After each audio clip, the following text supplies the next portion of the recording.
আজকে বাংলাদেশের ভিতরে মিটফোটে যে আইয়ামে জাহলিয়াতকেও যে বর্বরতা হার মানিয়েছে, সেজন্য আমি অত্যন্ত দুঃখ প্রকাশ করছি এবং নিন্দা জানাচ্ছি। কে বা কারা এই ঘটনা ঘটিয়েছে এটা এখন জাতির কাছে পরিষ্কার।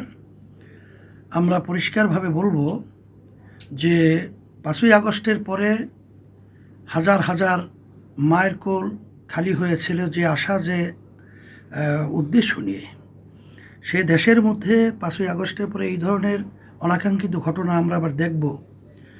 এরকম মানুষকে চাঁদার জন্য ব্যবসা তারা করতে পারবে না, ঠিকমতো তাদের কার্যক্রম পরিচালনা করতে পারবে না, এটা আমরা কল্পনাও করতে পারিনি। আর কে বা কারা এই ঘটনাগুলো বারবার ঘটিয়ে যাচ্ছে এটা জাতির কাছে পরিষ্কার।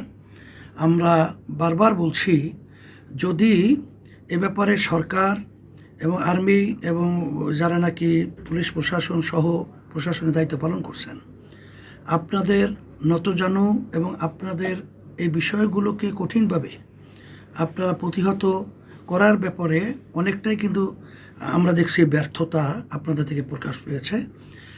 কেন, কোন কারণে, এটা কিন্তু আমাদের কাছে কথাটা পরিষ্কার না।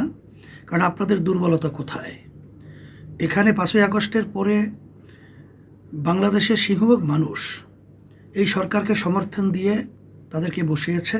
সেনাবাহিনীদেরকে ধন্যবাদ জানিয়ে তাদের পাশে সহযোগিতায় সবসময় আমরা ছিলাম, আছি।